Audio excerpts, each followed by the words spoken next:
The air was thick with the scent of vanilla frosting and wilting roses. My 30th birthday party was supposed to be a milestone, a celebration of a life I'd fought to build. The venue, a cozy banquet hall draped in fairy lights, buzzed with laughter and clinking glasses. Friends and colleagues mingled, their smiles warm, their voices bright with congratulations. I stood in the center of it all, wearing a navy dress that hugged my frame, feeling like I'd finally carved out a place in the world. But the weight of my parents' presence pressed against my chest like a stone. My mother, Linda, wore her usual mask of perfect Iona tailored cream blazer, her hair swept into an immaculate bun. My father, Robert, stood beside her, his gray suit crisp, his eyes scanning the room with a familiar air of judgment. They'd always been this way, polished on the outside, corrosive within. Growing up, I'd learned to navigate their expectations like a tightrope walker. One misstep, and I'd plummet into their disappointment. Tonight, I'd hoped, would be different. I'd invited them out of duty, a fragile hope that maybe, just maybe, they'd see the woman I'd become. As the evening unfolded, I moved through the crowd, accepting hugs and toasts. My best friend, Sarah, pulled me aside, her eyes sparkling. "Lila, this is your night. You're killing it, Luke, at this place." I laughed, letting her enthusiasm lift me. I'd worked hard to get here, a stable job as a graphic designer, a small but cozy apartment, a circle of friends who felt like family. For once, I felt enough. But then I saw my parents across the room, their heads bent together, whispering. My stomach twisted. I knew that looked sharp, conspiratorial, the prelude to something cruel. I tried to focus on the moment, on the warmth of the people around me, but their presence was a shadow I couldn't shake. The speeches began, and Sarah took the microphone, her voice steady and warm. "Lila is the kind of person who makes everyone feel seen," she said, her words wrapping around me like a hug. "She's talented, fierce, and one of the best friends I've ever had." The room erupted in applause, and I blushed, my heart swelling.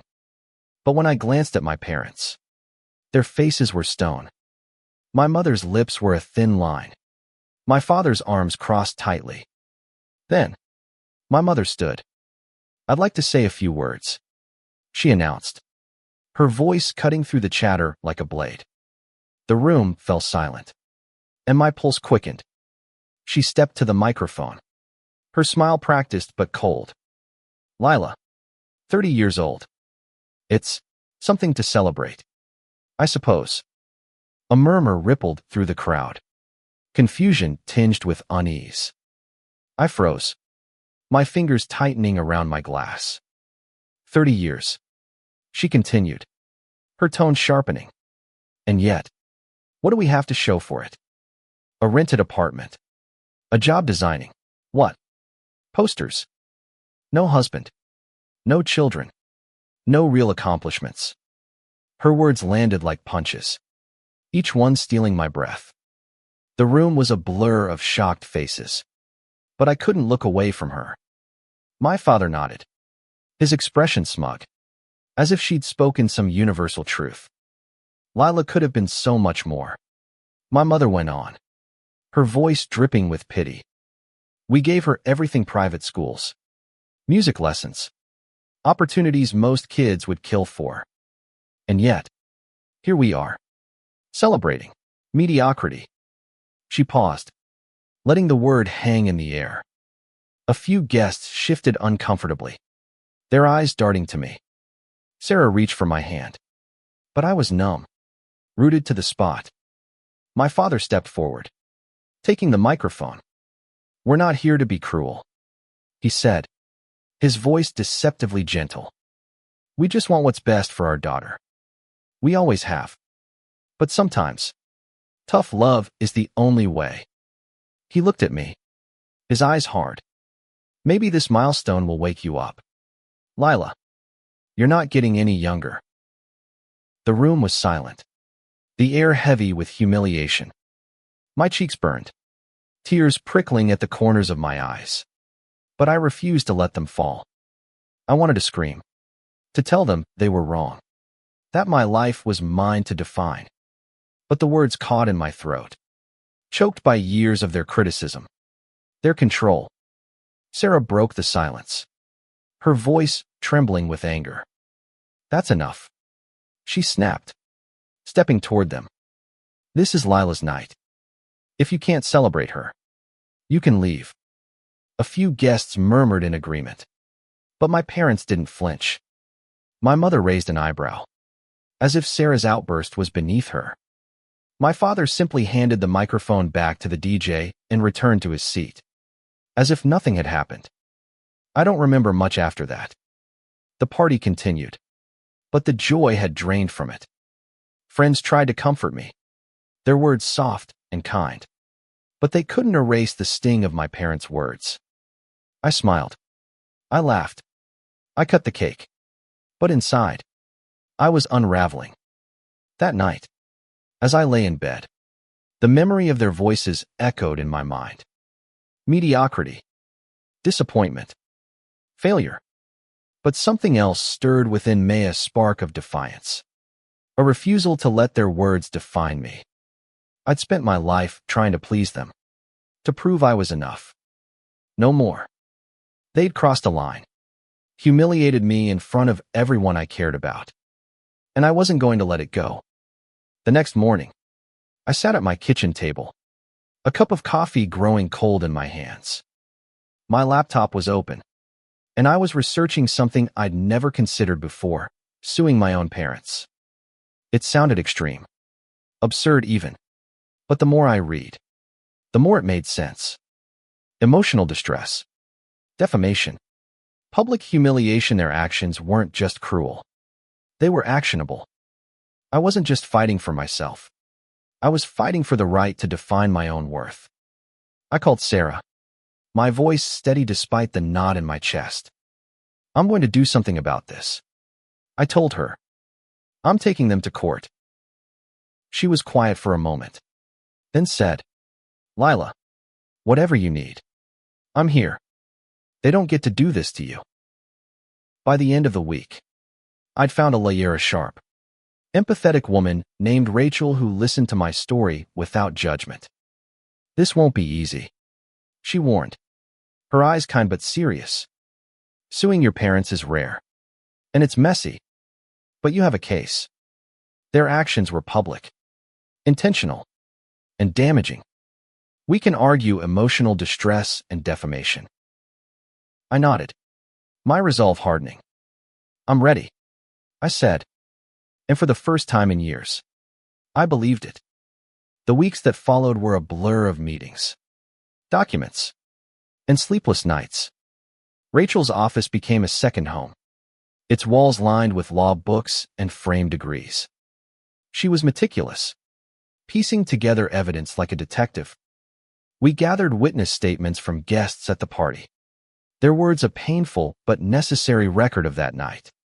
Sarah's statement was the most detailed, her anger palpable even on paper. They didn't just criticize her, she wrote. They dismantled her in front of everyone she loved. I spent hours recounting my history with my parents, their relentless expectations, their constant comparisons to my older sister, Emily, who'd followed their blueprint: medical school, marriage, 2 kids by 30. Emily was their pride, their proof of good parenting. I was the footnote, the one who dared to choose her own path. Every memory I shared with Rachel felt like peeling back a layer of scar tissue, exposing wounds I tried to ignore. Rachel also had me document the aftermath of the party. I described the panic attacks that woke me at 3 a.m., the way I flinched when my phone buzzed with a new email, dreading it might be from them. I told her how I'd started questioning my work, my choices, my worth. "This is exactly what we need," she said, her voice steady. "It shows the impact, the real damage." Meanwhile, my parents were silent. I'd expected an apology, a phone call, something to acknowledge what they'd done. But nothing came. I heard through Emily that they were disappointed in my reaction, that they thought I was overreacting. They say you've always been too sensitive.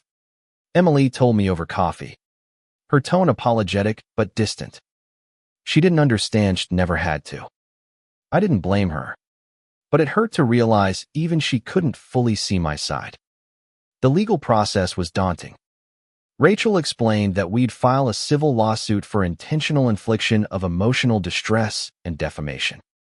The defamation claim hinged on their public statements calling me a failure in front of dozens of people, implying I was worthless. The emotional distress claim was trickier, requiring proof that their actions were extreme and caused severe psychological harm. Rachel was confident, but she warned me about the public nature of the case. This will get attention, she said. People will talk. Are you prepared for that? I wasn't sure, but I nodded. I need to do this, I said. Not just for me, but for anyone who's been made to feel small by the people who should love them most. We filed the lawsuit in early spring. The papers served to my parents at their pristine suburban home. I wasn't there, but Rachel told me they'd been stunned, their lawyer firing back with a motion to dismiss. They claimed their words were opinion, not fact, and that I was blowing it out of proportion. Reading their response felt like another betrayal, their refusal to take responsibility cutting deeper than the party itself. As the case gained traction, whispers began to spread. A local news outlet picked up the story, framing it as a daughter's revenge. I hated the headline, but it brought others forward, people who'd been humiliated by their own families, who thanked me for standing up. Their messages gave me strength, a reminder that this wasn't just about me anymore. Discovery was the hardest part. My parents' lawyer demanded access to my medical records, my emails, even my social media. They painted me as unstable, a woman unhinged by her own failures. Rachel fought back, arguing that their actions had caused the distress they now used against me. She was relentless, her belief in me a lifeline. One evening, as I sat in my apartment reviewing court documents, Sarah stopped by with takeout. "You're doing something incredible," she said, handing me a container of pad thai. "You're showing them they can't just tear you down and walk away." I smiled, but the weight of it all was crushing. "What if I lose?" I asked, my voice small. "You won't," she said firmly. "Not in the ways that matter. You're taking back your voice." Her words stayed with me as I prepared for the next phase, depositions. I'd have to face my parents in a room, answer their lawyers' questions, and relive that night. The thought made my stomach churn, but I steeled myself. This was my fight, and I wasn't backing down. The deposition room was sterile, its gray walls and fluorescent lights making it feel like a place where truth went to die. I sat across from my parents, their faces unreadable, their lawyer a slick man named Gregory flipping through papers with a practiced smirk. Rachel sat beside me, her presence a quiet anchor. I clutched a bottle of water, my hands trembling slightly as Gregory began his questions. "Ms. Carter," he said, his tone patronizing. "Can you confirm that your parents funded your education, your extracurriculars, your entire upbringing?" I swallowed, my throat dry. "Yes," I said, my voice steady. "But that doesn't give them the right to humiliate me." He raised an eyebrow, jotting something down. Humiliate is a strong word. They expressed concern, didn't they? As parents often do. Concern doesn't involve calling your daughter a failure in front of 50 people. I shot back. Rachel touched my arm, a subtle reminder to stay calm. I took a breath, forcing myself to focus. The questions went on for hours, each one designed to twist the narrative, to make me seem ungrateful, irrational. Gregory asked about my job, my relationships, my mental health, probing for weaknesses. My parents sat silently, their eyes avoiding mine. I wanted to scream at them, to ask why they couldn't just love me as I was. But I kept my composure, answering each question with as much honesty as I could muster. When it was my parents' turn to be deposed, I watched them closely. My mother was poised, her answers clipped and rehearsed. We only wanted to motivate her, she said, her voice smooth. Lila has so much potential. We thought a wake-up call might help. My father was less polished, his frustration slipping through. She's always been stubborn, he said, his jaw tight.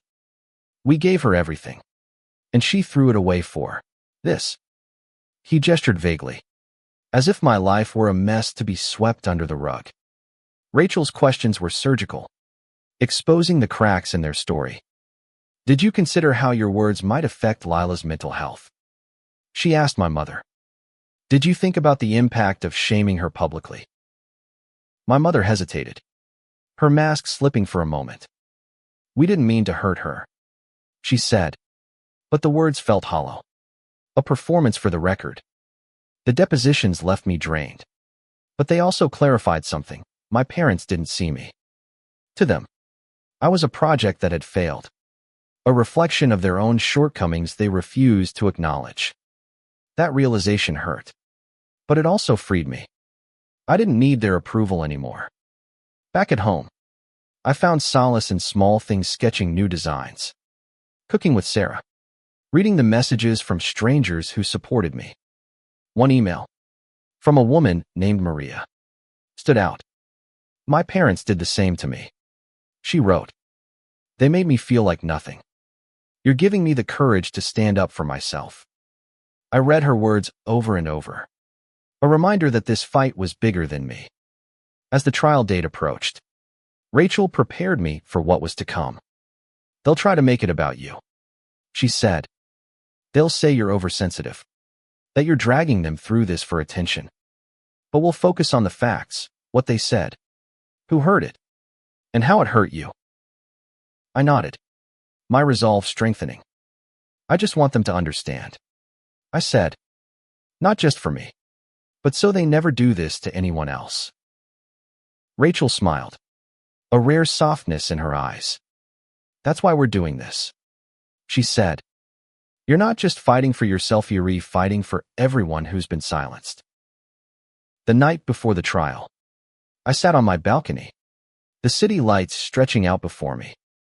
I thought about the girl I'd been, always chasing my parents' approval, always falling short. I thought about the woman I was now, ready to face them in court, ready to demand accountability. For the first time, I felt like I was enough, not because of them, but in spite of them.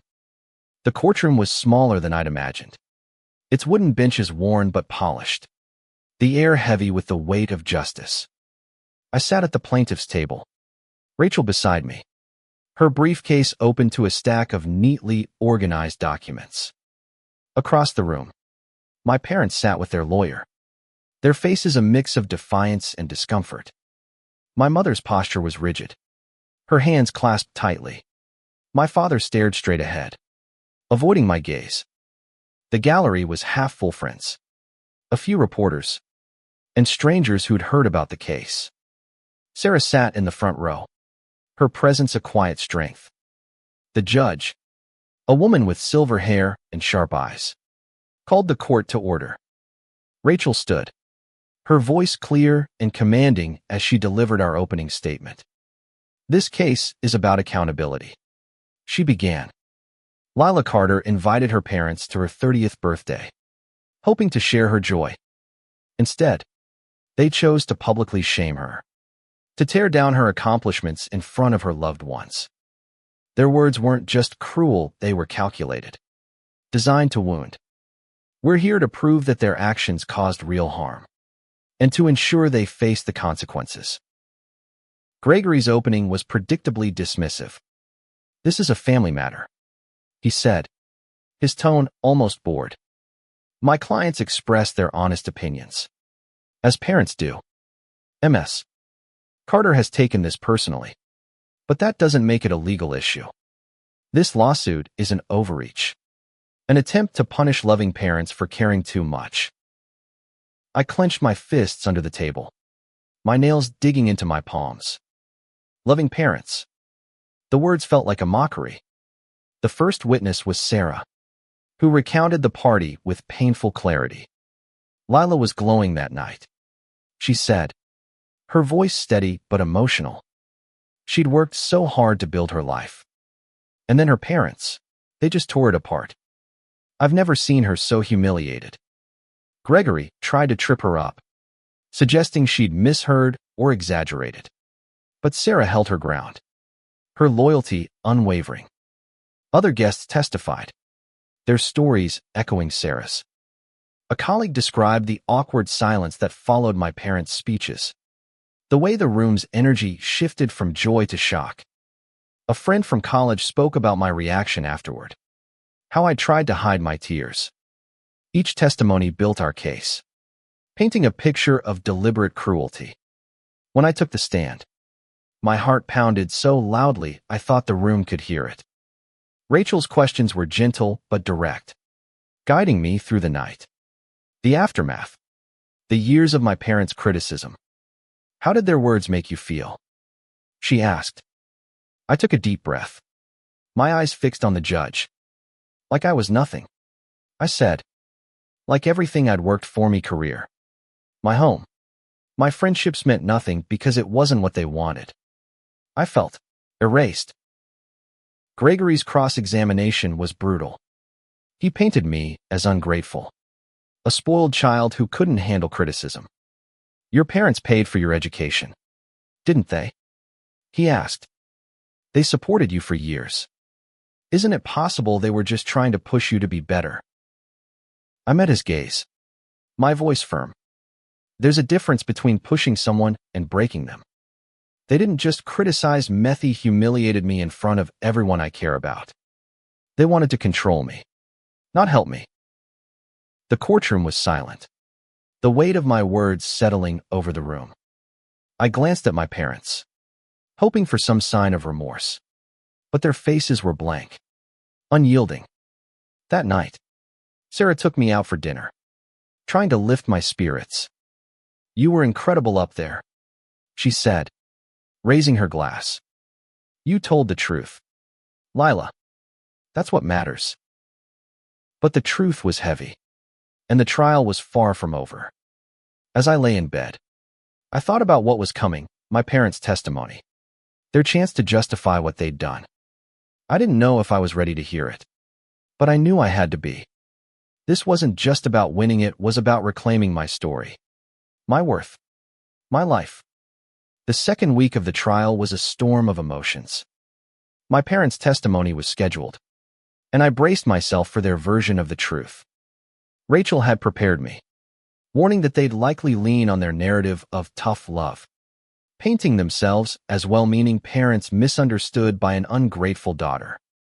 But knowing what was coming didn't make it easier. My mother took the stand first, her composure unshaken. Gregory guided her through a carefully crafted story, a devoted mother, heartbroken by her daughter's failure to launch. She spoke of the sacrifices they'd made paying for my education, supporting my whims like art school, enduring my rebellious choices. We only wanted her to succeed, she said, her voice trembling just enough to seem sincere. That night, we thought honesty would help her see what she could be.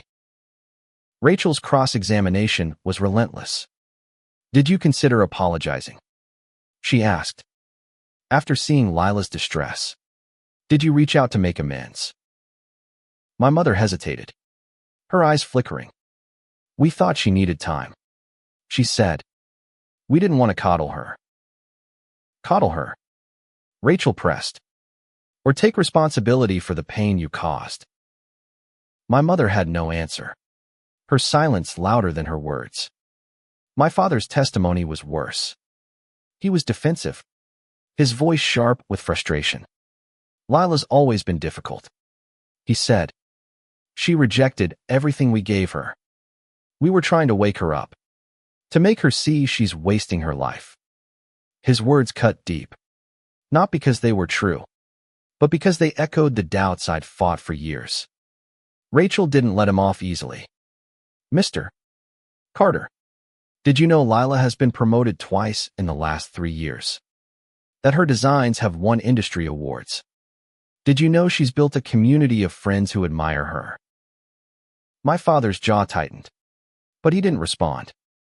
For the first time, I saw a crack in his armor, a flicker of doubt, maybe even shame. The defense called a few witnesses, including a family friend who claimed my parents were pillars of the community, incapable of malice. But their testimony felt hollow, overshadowed by the vivid accounts of that night. Rachel's closing argument was a masterpiece, weaving together the evidence with raw emotion. Lila Carter didn't ask for much. She said she invited her parents to celebrate her life, and they chose to destroy it. This isn't about money, it's about accountability, about ensuring that no one else has to endure what Lila did. Gregory's closing was predictable, framing the case as a family dispute blown out of proportion. "My clients love their daughter," he said. "They spoke out of concern, not cruelty. This lawsuit is an attack on their right to parent as they see fit." The judge listened impassively, her pen moving across her notes. As the courtroom emptied, Sarah hugged me tightly. "You did it," she whispered. "You stood up to them." But the waiting was agony. The judge wouldn't deliver a verdict for days, maybe weeks. I went back to my routine work, sketching, dinners with friends, but the trial hung over me like a storm cloud. I kept replaying my parents' words, their refusal to see me as anything but a disappointment. One evening, I got a call from Emily. "I watched some of the trial," she said, her voice soft. "I didn't realize. I knew they were hard on you, but I didn't see how much it hurt. I'm sorry, Lila." Her words caught me off guard, a small bridge between us. "Thank you," I said, my throat tight. "I just want them to understand." "I think they're starting to," she said. "Dad's been quiet since the trial. Mom, too. I think it's hitting them." I didn't know if I believed her, but it was something, a crack in the wall they'd built between us. The verdict came on a rainy Tuesday, the courtroom packed with familiar faces and strangers drawn by the story. I sat beside Rachel, my hands clasped tightly, my heart a drumbeat in my chest. The judge's voice was calm but firm as she delivered her ruling. After careful consideration, she began. "This court finds the defendants, Linda and Robert Carter, liable for intentional infliction of emotional distress and defamation. Their actions at the plaintiff's birthday party were not only inappropriate, but intentionally harmful, causing significant psychological and reputational damage. Ms. Carter is awarded $50,000 in compensatory damages and $25,000 in punitive damages, to be paid by the defendants." The room buzzed, but I barely heard it. Relief flooded me, followed by a strange emptiness. I'd won, but the victory felt bittersweet. My parents' faces were pale, their eyes fixed on the floor. For the first time, they looked small, not the towering figures of my childhood, but flawed, human, and broken. Rachel squeezed my hand. "You did it, Lila," she whispered. "You held them accountable." The days that followed were a whirlwind. The story spread, sparking debates online and in the news. Some called me brave, others vindictive, but I tried to tune it out. I didn't do this for attention, I did it to reclaim my life, to show that words have power, and so does standing up to those who wield them cruelly. A week later, I received a letter from my mother. It was short, written in her precise handwriting. "Lila," it read, "we didn't understand the pain we caused. We're sorry. We'd like to talk, if you're willing." My father's signature was below hers. A rare show of unity. I stared at the letter for hours, torn between anger and hope. Part of me wanted to tear it up, to keep them out of my life forever. But another part, the part that still remembered the rare moments of warmth. The times they'd been proud, wanted to believe they could change. I didn't respond right away. I needed time. And for once, I was giving myself permission to take it. I started therapy, something I'd resisted for years. Talking about my parents, my childhood. The trial, it was painful but liberating. I began to see myself not as their failure, but as a woman who'd built a life worth celebrating. Despite them, my designs were gaining attention, my friendships deepening, my sense of self growing stronger. One evening, I invited Sarah and a few friends over for dinner. We laughed, shared stories, and toasted to new beginnings. As I looked around the table, I realized I'd found my family, not the one I was born into, but the one I'd chosen. They saw me, valued me, loved me for who I was. The trial had shattered my parents' image of control, but it had also freed me. I wasn't their disappointment anymore. I was Lila Carter, a woman who'd fought for her worth and won. And as I stood on my balcony that night, the city lights stretching out before me, I felt something new, peace. I didn't know if I'd ever fully reconcile with my parents. Maybe we'd talk. Maybe we wouldn't. But I knew one thing: I was enough. And no one, not even them, could take that away from me.